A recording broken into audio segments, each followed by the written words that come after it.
Di awal video ini gue langsung kasih tahu salah satu kelebihan dari helm Zeus 613A ini.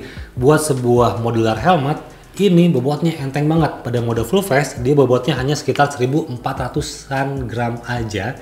Dan pada mode open face, bobotnya hanya sekitar 1200-an gram aja. Jadi ini enteng banget. Dan salah satu lagi kelebihannya, dia kayak punya dua karakter yang berbeda di setiap modenya. Itu yang menarik. Sekarang kita bahas secara detail Zeus 613A ini. Assalamualaikum, halo semuanya, selamat datang kembali di channel Acuan Hobi bareng gue Rizandi. Ya, sekarang gue bakal ngebahas sebuah helm modular dari Zeus 613H. Ini yang paling update untuk modularnya. Kita bakal bahas secara detail, dan sebelum lebih lanjut lagi ngebahas helmnya, jika berkenan boleh di subscribe, di like untuk video dari Acuan Hobi ini, benar-benar bermanfaat buat teman-teman semua, dan bisa juga di share buat teman-teman yang membutuhkan review helm ataupun seputar informasi seputar otomotif. Oke? Dan kita langsung bahas soal desainnya dulu. Yang pertama dari helm Zeus 613A ini. Ngebahas soal desainnya, helm ini dengan mode full face terkesan punya aura yang futuristik gitu ya, tapi tetap nggak bisa atau nggak ngilangin nuansa dari si adventure-nya. Dan untuk chin guard-nya sendiri di sini dia punya tipikal yang unik karena dia cukup tinggi bentukannya ya, dan dia juga dinamis untuk bagian chin guard-nya. Dipadukan dengan visor yang menurut gue di sini visornya dia punya nuansa supermoto, jadi ada kesan adventure supermoto dari helm si Zeus 613A ini gitu. Dan untuk bagian visornya dia menggunakan bahan polikarbonat dan menggunakan ada holder di sini, holder untuk visornya buat naik turun si visornya, dan dimensinya ini cukup besar atau lumayan besar sih ini. Jadi walaupun kalian memakai glove pasti gampang untuk menggenggamnya dari holder visor helm ini. Dan lekukan dari si helm Zeus 613 ini pun ini cukup menarik karena dia kesannya kayak abstrak dan jadinya sedikit atau mengarah ke futuristik. Kalau melihat bagian atasnya di sini, dia ada garis gelombang yang halus di sini, gelombang halus, tapi sisanya dia punya garis-garis yang tegas dari chin guard-nya di sini.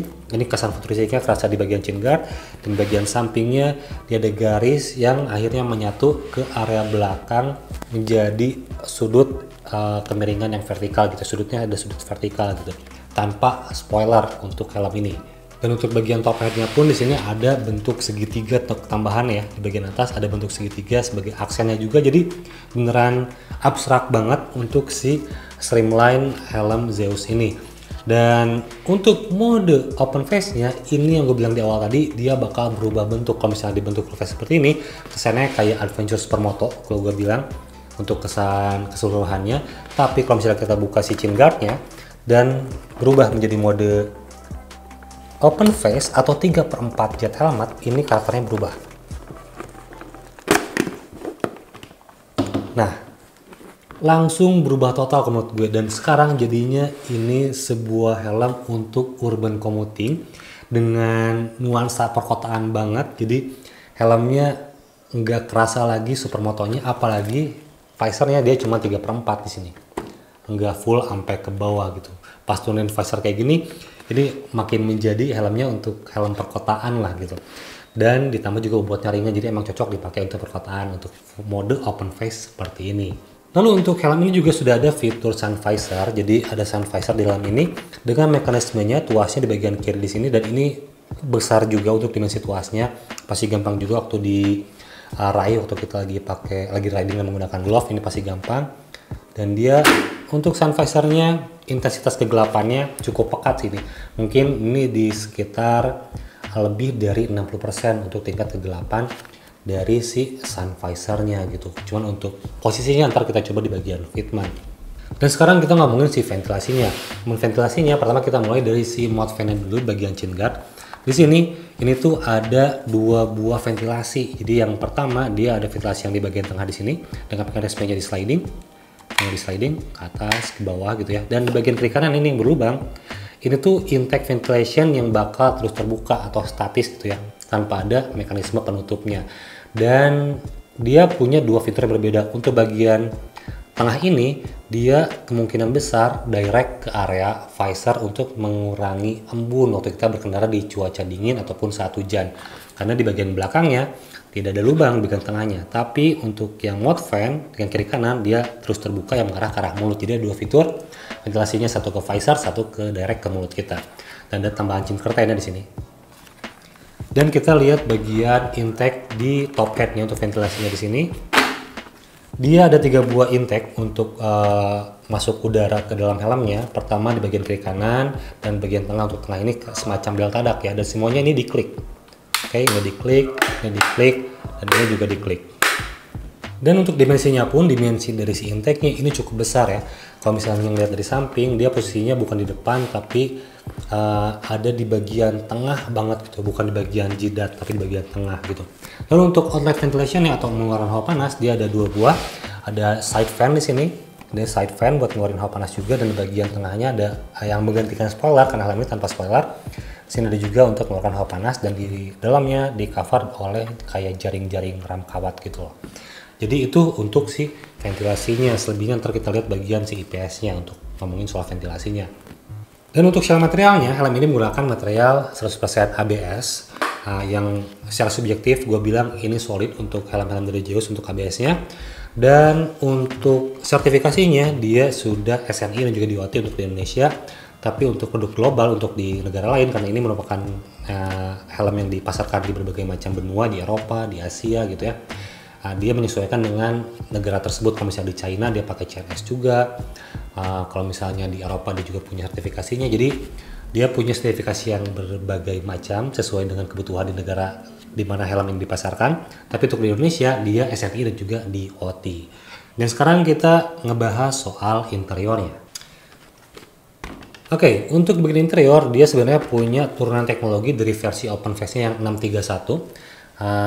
Open face yang jet helmetnya, dia ada beberapa teknologi yang fiturnya tuh turunkan juga ke helm 613H ini. Hampir kebalik tuh, 613, 631. 613H ini yang modular.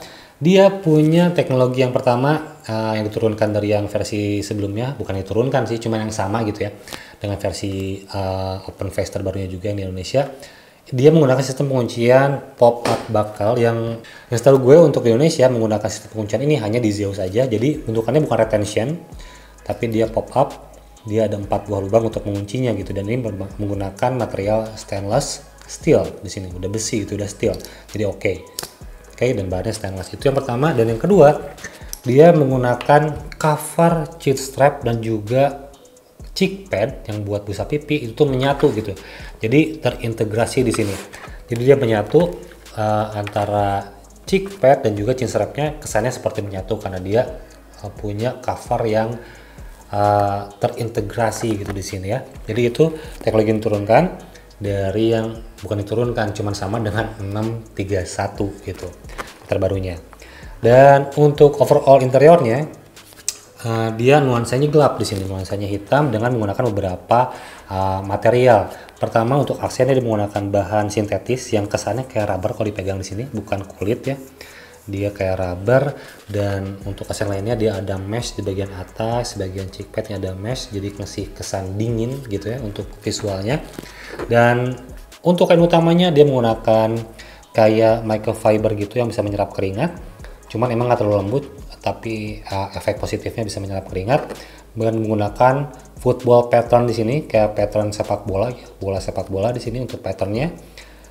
Dan ya jadinya simpel banget karena overall hitam gitu. Dan untuk crown padnya lihat sekilas dia ada lubang-lubang, untuk area crown padnya untuk supporting sirkulasi udaranya begitu. Dan untuk fiturnya di bagian interior sini ada slot untuk speaker intercom dan juga sudah wearable glasses. Ntar kita coba bongkar dulu buat lihat seperti apa slot untuk speakernya, dan juga nanti kita coba untuk wearable glassesnya pada saat di bagian fitment gitu.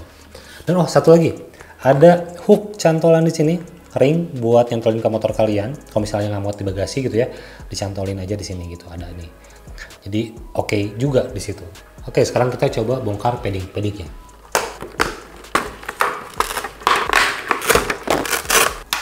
Oke, udah terlepas semuanya. Jadi untuk helm ini dia punya 4 komponen padding yang terpisah.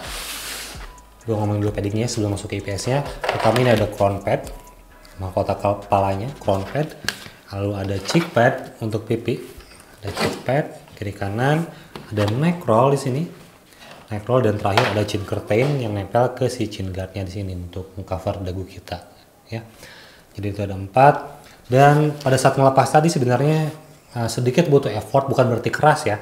Cuman kunciannya ada banyak, jadi untuk memastikan si padding-paddingnya tidak bergeser waktu kita pakai. Sebenarnya oke sih ya, cuman jadinya banyak kuncian yang harus dilepas tadi waktu dilepas untuk melepas si padding-paddingnya.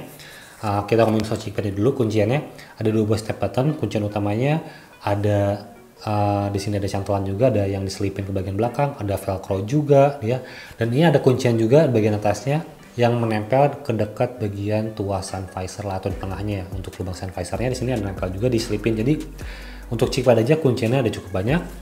Lalu untuk bagian crown pad ini masih yang normal. Kalau crown pad bagian depannya diselipin ke soket-soketnya gitu ya. Dan untuk bagian belakang menggunakan 2 snap button, ini masih normal. Dan untuk neck rollnya di sini dia ada kuncian juga, ada 4 kuncian, 1, 2, 3, 4. Dan bagian kiri kanannya, bagian sampingnya ada velcro juga, ada selipan juga gitu. Jadi cukup padat, cukup banyak kunciannya gitu ya, bikinnya dia stay in position untuk si padding-paddingnya. Dan untuk chin curtain hanya pakai snap button 3 buah gitu. Oke, itu. Dan melihat untuk si paddingnya secara terbuka seperti ini, untuk chickpadnya dia bukan tipikal yang lebar atau tinggi, jadi hanya busa doang. Kalau misalnya dilipat kayak gini kelihatan untuk paddingnya dia cukup pendek ya, dan nggak panjang karena ada neck roll untuk supportingnya di situ. Oke. Dan untuk density paddingnya pun di sini yang firm, nggak empuk banget tapi nggak kaku juga gitu ya. Yang kemungkinan besar ini sih cukup lembut sih ya, tapi sebenarnya, dan dia kemungkinan bakal kempes sama pemakaian, cuman bisa mengembang lagi dengan mudah waktu kita ngejemur si helmnya atau di angin-angin gitu ya. Nggak harus dijemur langsung dari ke matahari, di angin-angin aja dia bakal ngegendutin lagi, atau pada saat dicuci juga dia pasti padat lagi. Tipikalnya seperti itu menurut gue untuk si busanya gitu. Sekarang kita lihat bagian EPS-nya yang bernuansa gelap di sini. Oke, dan bagian depan ada tambahan padding untuk bagian jidat biar lebih firm mungkin ya. Hasil dari review mereka atau ada hasil dari data mereka membutuhkan padding bagian jidatnya biar lebih oke untuk fitmentnya. Dan untuk bagian slot speaker intercomnya ada di bagian kiri kanan nih, sedikit mundur ke belakang dari posisi telinga menurut gue kalau ngeliat dari sebelah sininya. Dan dia ada IPS bagian pipi juga, cuman emang nggak sampai ke bawah, IPS-nya hanya bagian atas doang, sebuah untuk slot speakernya gitu. Dan di sini kita lihat IPS-nya dia berwarna gelap, dan lubang ventilasinya ada banyak, cuman kecil-kecil gitu. Mungkin ada sekitar lebih dari 15 sih. 1, 2, 3, 4, 5, 6, 7, 14 tambah 2. Ya, ada 16 lubang. Kurang lebih 16 lubang sih, dan ada di bagian tengah. Bagian depannya nggak ada lubang karena emang tidak ada intake bagian depan atau bagian jidat, adanya intake bagian tengah semua gitu. Jadi itu untuk supporting lubang ventilasinya. Kanal streamnya bukan yang mengalir ke belakang, cuman berbentuk kayak kupu-kupu di sini ya. Kayak siap kupu-kupu atau kayak huruf M gitu. Jadi bukan kanal streamline yang lurus ke belakang gitu untuk si jalur-jalur udaranya. Dan untuk IPS sendiri, build quality-nya menurut gue ini udah cukup oke sih, aman sih ya. Nggak ada crack, cukup rapi juga untuk finishing dari si IPS-nya. Dan terpenting sih fiturnya atau fungsi utamanya untuk peredam impact sih ya. Cuman yang nggak bisa gua tes, masa harus diimpactin dulu kan gitu. Cuman secara kasat mata ini udah cukup oke sih untuk kualitas dari si IPS-nya. Oke, dan ini rapi ya, pakai cover kiri kanan juga untuk bagian sampingnya di cover juga, jadi menarik. Oke, dan sekarang kita pasang-pasang lagi paddingnya. Buat masuk ke segmen fitment, gue bakal jelasin gimana rasanya fitment dari si helm atau fitting dari si helm Zeus 613H ini. Oke, sekarang kita masuk ke segmen fitment. Gue bakal jelasin gimana fitting dari si helm Zeus 613H ini. Dan untuk informasi, ini helmnya size M karena rata-rata di Indonesia Zeus itu terkecilnya size M yang dipasarkan. Dan untuk lingkar kepala gue ini tuh lingkar kepalanya 56 cm dengan head shape lebih condong ke intermediate oval. Sekarang kita coba pakai helmnya. Bismillah.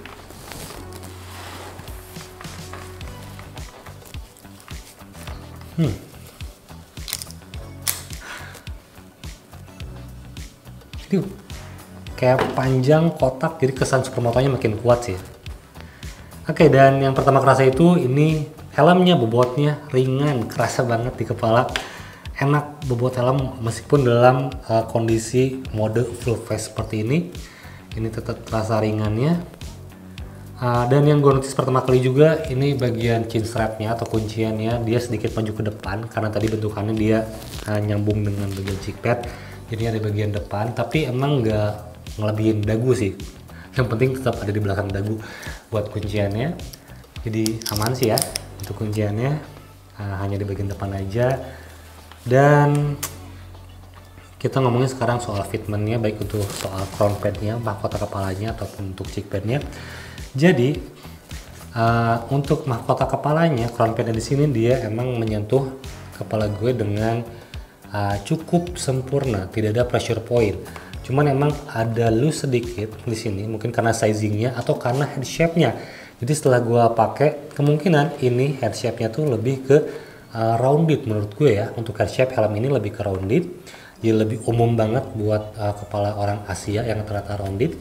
Dan paddingnya emang supporting bagian depan, dan untuk neck roll ini supportingnya kerasa banget di bagian leher belakang untuk neck rollnya, dan tidak mengganggu, tidak menahan, jadi enak supportingnya.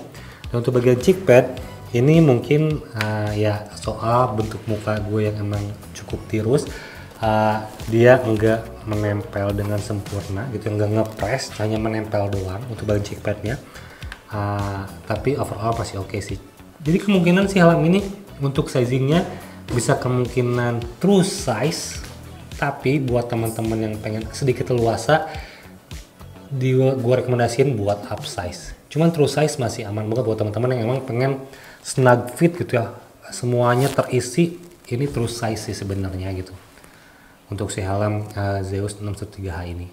Rata-rata helm Zeus kok emang true size ya, helm Zeus rata-rata. Jadi ya lingkar kepala kalian 57, 58 ya pakainya size M aja. Kalau misalnya lebih tinggi lagi 59, 60 pakainya size L dan seterusnya. Kalau gue 55, 56 emang cocoknya di size S gitu. Oke. Jadi itu untuk impresi pertamanya.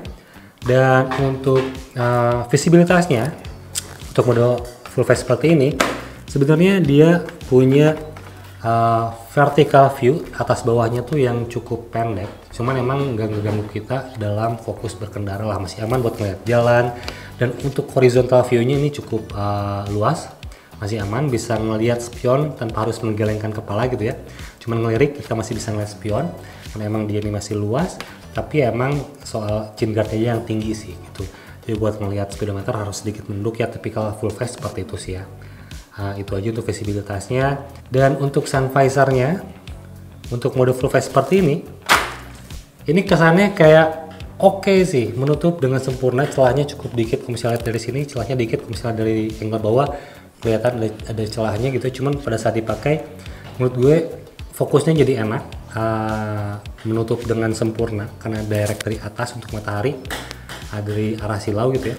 Ini aman kalau misalnya dengan mode full face seperti ini. Dan kita coba dengan mode open face nya. Ini ngebukanya tinggal pakai button merah di sini, tinggal dibuka. Oke, dah. Dan dengan mode open face seperti ini, menurut gue jadinya kesannya malah jadi nanggung. Entah kenapa ya, sedikit gitu. Karena kita jadinya lebih banyak bagian terbukanya yang tereksosnya lebih luas gitu ya, karena dia sedikit kurang turun kalau dengan mode open face. Cuma masih oke sih ya, masih oke aja. Begitu itu untuk si sun visor-nya. Dan untuk flash speaker intercomnya di sini, kalau bisa gua raba di sini emang berada di belakang telinga, sedikit mundur dari posisi telinganya gitu untuk speaker intercomnya. Dan kita coba wearable glasses di sini untuk frame kacamatanya yang umum sih ya. Frame kacamatanya kita pakai kacamata yang biasa. Oke, ini leluasa banget untuk penggunaan kacamata. Buat teman-teman rider berkacamata ini pasti aman, glasses friendly. Oke, dan kalau misalnya pakai sunglasses juga tampilannya seperti ini. Oke, untuk urban sih cocok sih ya. Cuman emang ada sun visor juga, jadi aman-aman aja. Dan kalau misalnya kita turunin si sun visornya menggunakan kacamata, apakah mentok? Kita tes, aman, masih ada jarak gitu. Oke ya. Dan ya kurang lebih seperti itu untuk fitment dari si helm Zeus 613H ini. Overall seperti inilah untuk si tampilan helm Zeus ini. Jadi lebih kesannya panjang kayak supermoto gitu ya, tanpa ada apa namanya, pick atau pad gitu ya, tanpa ada pad di atasnya, ada pick di atas. Jadi kesannya kayak supermoto banget dengan moncong yang kotak di sini tinggi. Oke, dengan model open face seperti ini urban banget ya, perkotaan banget tuh, pakai keliling kota enak gitu. Cuman emang sih visornya cuma 3/4, jadi bisa terekspos mulut kalian gitu ya, dengan sun visor menutup. Oke. Ya, tapi bobotnya ringan itu jadinya membuat kalian lebih leluasa buat berpindah di satu titik ke titik kalian di setiap kota gitu ya, di kota masing-masing gitu. Jadi enak buat pakai keliling-keliling kota. Dengan harganya yang sekitar di 1,1 juta sampai 1,2 juta, atau ini gue munculin aja harga pada saat video ini dipublish di marketplace. Dengan harga sekian, helm ini sebenarnya menawarkan sebuah keunikan tanpa mengorbankan kenyamanan gitu ya. Dan itu hal yang cukup menarik. Banyak poin plus juga, cuma ada kekurangan juga menurut gue untuk sebuah helm yang digadang-gadang pengen jadi all rounded helmet gitu ya, pengen bisa dipakai touring, pakai harian. Sebenarnya udah oke sih, cuman hanya satu kekurangan menurut gue, tidak ada push pin untuk memasang anti fog, itu aja untuk kekurangan dari helm ini. Cuman untuk sisanya poin plusnya dia punya di kelebihan di soal bobotnya yang otomatis bisa bikin nyaman kalian waktu kalian berkendara dengan jarak tempuh yang cukup lama durasi perjalanannya. Itu juga oke, tidak membuat pundak kita berat, leher kita berat gitu ya, karena helmnya ringan. Dan untuk fitmentnya juga cukup universal untuk helm ini. Selebihnya sih udah oke sih sebenarnya untuk helm ini dari Zeus 613H. Ya, dan sekian review dari gue untuk helm ini, mudah-mudahan bisa bermanfaat, bisa memberikan hiburan buat teman-teman semua, dan bisa mengisi waktu luang kalian untuk menonton video ini. Dan jika berkenan boleh di like, di subscribe untuk channel Aconhobi ini. Terima kasih juga untuk supportnya sejauh ini buat Aconhobi, dan sampai jumpa di video berikutnya. Wassalamualaikum warahmatullahi wabarakatuh.